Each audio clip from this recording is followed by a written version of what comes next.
श्री स्वामी समर्थ. स्वामी महाराजांच्या कृपेने तुमच्या सर्व इच्छा मनोकामना पूर्ण हो. पौष महिन्यातील महत्त्वाचा सण म्हणजे मकर संक्रांत. दरवर्षी 14 जानेवारीला आपण मकर संक्रांत साजरी करतो. आपल्याकडे 3 दिवस हा सण साजरा करतात.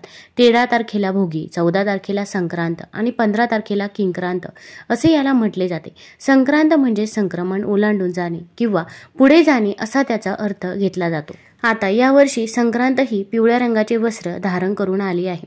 त्यामुळे अगदी पिवळ्या रंगाची हळद वापरावी का किंवा पिवळे दागिने देखील असतात तर ते वापरावे का? संक्रांतीच्या दिवशी दानधर्म कोणता करावा? तसेच या संक्रांतीला बांगड्यांचे कोणते नियम पाळावे? तसेच या दिवशी कोणत्या चुका करू नये? भरपूर वेळा आपल्याला काही गोष्टी या माहीत नसतात आणि आपल्याकडून या छोट्या छोट्या चुका होऊन जातात. मग आपण म्हणतो की मी पूजा केली, सेवा केली, तरी पण मला त्याचे फळ काय मिळाले नाही, उलट त्याचे दुष्परिणाम हे भोगावे लागले. मग या संक्रांतीच्या दिवशी कोणता गजरा हा वापरू नये, तसेच कोणत्या फुलांचा वापर करावा, तसेच कोणता टिळा लावावा, कोणता टिळा लावू नये याबद्दलची सर्व माहिती आपण आज या व्हिडिओमधून जाणून घेणार आहोत. तत्पूर्वी तुम्ही चॅनलवरती नवीन असाल तर चॅनल लाईक करा व सबस्क्राईब देखील करा. कमेंटमध्ये श्री स्वामी समर्थ किंवा ओम नमो भगवते वासुदेवाय लिहायला विसरू नका. मकर संक्रांतीच्या दिवशी संक्रांती देवीने शंकरासूर नावाच्या राक्षसाचा वध केला आणि सर्व लोकांना सुखी केले. त्या दिवशी सूर्य मकर राशीत होता म्हणून त्या दिवसाला मकर संक्रांती असे नाव पडले. राक्षसाचा वध केल्यामुळे वाईट आणि नकारात्मकता दूर झाली. म्हणूनच आपण मकर संक्रांतीच्या दिवशी तिळगुळ घ्या, गोड बोला असे म्हणतो. एकमेकांमधील नकारात्मकता दूर करण्याचा प्रयत्न करण्यासाठी हा दिवस योग्य आहे. मकर संक्रांतीच्या पौराणिक कथेनुसार भगवान सूर्यदेव धनु राशी सोडून मकर राशीत प्रवेश करतात. मकर राशीचा स्वामी शनिदेव आहे. म्हणूनच मकर राशीत प्रवेश केल्यावर सूर्यदेव आपल्या पुत्राला भेटायला जातात असे देखील म्हटले जाते.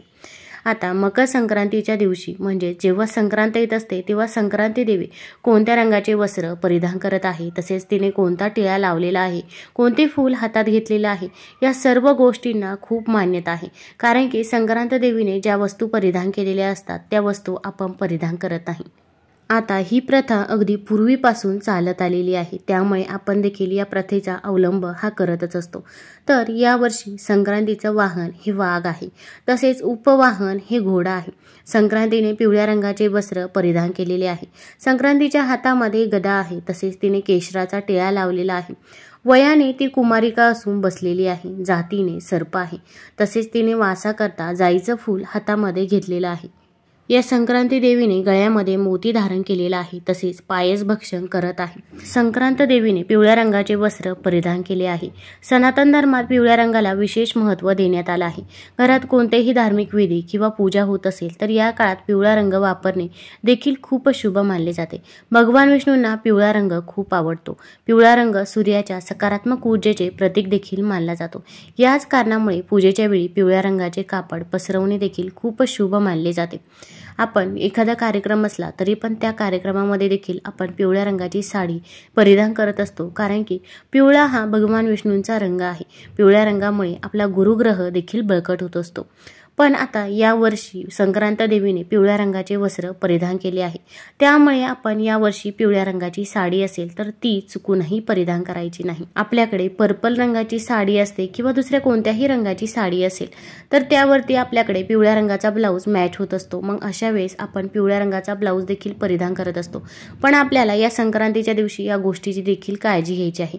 अगदी साडीला पिवळ्या रंगाची बॉर्डर असेल तर ती साडी असेल तर ती देखील परिधान करायची नाही किंवा पिवळ्या रंगाचा ब्लाऊज मॅच होत असेल तर ती साडी देखील आपण परिधान करू नये.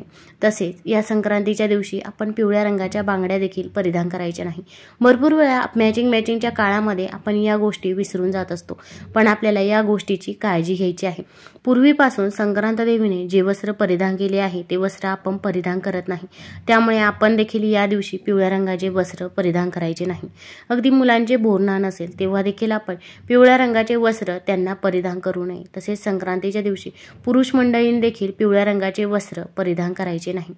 आता मकर संक्रांतीच्या दिवशी अगदी आपण काळ्या रंगाचे वस्त्र देखील परिधान करू शकता.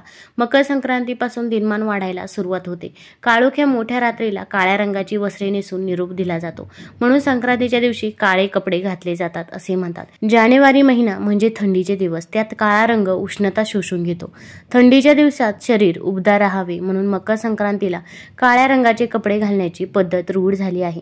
काही जण म्हणतात काळा रंग हा नकारात्मकतेचा रंग आहे, तो सहसा शुभ कार्यात घातला जात नाही, पण संक्रांतीमध्ये आवर्जून काळा पेहराव घातला जातो।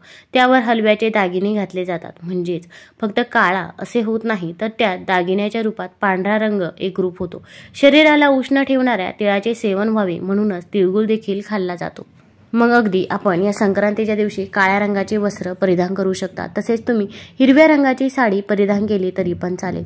जेव्हा आपण लग्न असतो किंवा एखादं शुभ कार्य असतं तेव्हा आपण हिरव्या रंगाची साडी परिधान करत असतो, तर तुम्ही हिरव्या रंगाची साडी किंवा लाल रंगाची साडी, गुलाबी रंगाची साडी देखील परिधान करू शकता। जांभळ्या रंगाची साडी परिधान केली तरी पण चालेल।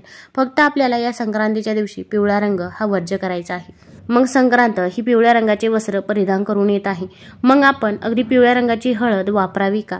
तर पिवळ्या रंगाची हळद आपण जर वापरली तर काही एक हरकत नाही, कारण की संक्रांत देवीने पिवळ्या रंगाचा टिळा लावलेला नाही तर केशराचा टिळा लावलेला आहे। त्यामुळे आपण केशराचा टिळा लावायचा नाही, आपण हळदीचा टिळा लावू शकतो, कारण की मकर संक्रांत ही हळदी कुंकवाशिवाय पूर्ण होत नाही। जेव्हा पण आपण साज शृंगार करत असतो त्यासोबत आपण हळदी कुंकू देखील लावत असतो। त्यामुळे या मकर संक्रांतीच्या दिवशी उलट आपल्याला जेवढा साज शृंगार करता येईल तेवढा साज शृंगार हा आवर्जून करायचा आहे। फक्त आपण केशराचा टिळा लावायचा नाही, पिवळ्या रंगाचे वस्त्र परिधान करायचे नाही। मग आता आपण पिवळ्या रंगाचे दागिने देखील वापरत असतो, तर पिवळ्या रंगाचे दागिने तुम्ही वापरले तरी पण चालेल, कारण की संक्रांत देवीने मोत्याचे दागिने परिधान केलेले आहे। मग मोत्याचे कोणतेही दागिने असतील तर ते आपण परिधान करायचे नाही। मग आपण सोन्याचे पिवळ्या रंगाचे दागिने हमखास परिधान करू शकता।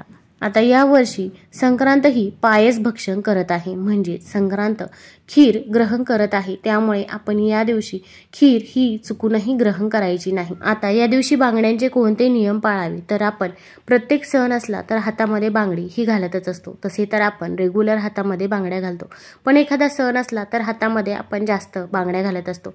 मग आता या संक्रांतीच्या दिवशी आपण आपल्या हातामध्ये काचेच्या बांगड्या परिधान करायच्या आहे। प्लॅस्टिकच्या बांगड्या असतील तर त्या चुकूनही वापरायच्या नाही, किंवा अगदी टिचलेल्या बांगड्या असतील तर त्या देखील आपण वापरायच्या नाही। टिचलेल्या बांगड्या जर आपण हातामध्ये घातल्या तर हे दुर्भाग्याचे लक्षण मानलं जातं, त्यामुळे या गोष्टीची काळजी घ्यावी।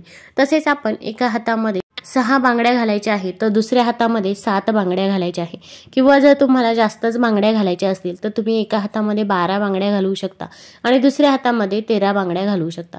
पण एक गोष्ट नेहमी लक्षात ठेवायची आहे की आपल्या एका हातामध्ये एक बांगडी ही जास्त असू द्यायची आहे। आता बांगड्या कोणत्या रंगाच्या वापराव्या? शक्यतो तुम्ही हिरव्या रंगाच्या काचेच्या बांगड्या वापराव्या। आता हिरव्या रंगाच्या काचेच्या बांगड्या वापरणे शक्य नसेल तर दुसऱ्या कोणत्याही बांगड्या तुम्ही परिधान करू शकता। फक्त पिवळ्या रंगाच्या बांगड्या आपण चुकूनही परिधान करायच्या नाही। अगदी आपण ऑफिसला जात असाल किंवा दुसऱ्या इतर कोणत्याही कामासाठी बाहेर जात असाल तरी पण आपण मकर संक्रांतीच्या दिवशी साज शृंगार आवर्जून करायचाच आहे। पायामध्ये जोडवी, हातामध्ये बांगड्या, कपाळाला टिकली हे असू द्यायचं आहे। यामुळे माता लक्ष्मीचा आशीर्वाद हा आपल्याला प्राप्त होत असतो। आता मकर संक्रांत म्हटलं की आपण गजरा देखील लावत असतो, मग आपण या वर्षी जाईच्या फुलांचा गजरा चुकूनही लावायचा नाही, कारण की संक्रांत देवीने जाईचे फूल हे हातामध्ये वासा करता घेतलेले आहे। त्यामुळे हे फूल आपण हातामध्ये घ्यायचं नाही किंवा घरी देखील आणायचं नाही। तसेच आपण मग मोगऱ्याच्या फुलांचा गजरा लावू शकता, किंवा इतर कोणत्याही फुलांचा तुम्ही गजरा लावला किंवा अगदी फुले लावली तरी पण चालेल। फक्त जाईच्या फुलांचा वापर आपण या संक्रांतीच्या दिवशी चुकूनही करायचा नाही। तसेच या संक्रांतीच्या दिवशी आपण इतर कुणाचेही दागिने असेल किंवा साडी असेल तर ती परिधान करायची नाही, किंवा आपली साडी किंवा दागिने देखील कुणालाही देऊ नये। यामुळे देखील आपल्या आयुष्यामध्ये नकारात्मकता येत असते। तुम्हाला जर हा व्हिडिओ आवडला असेल तर चॅनल लाईक करा, सबस्क्राईब करा। धन्यवाद।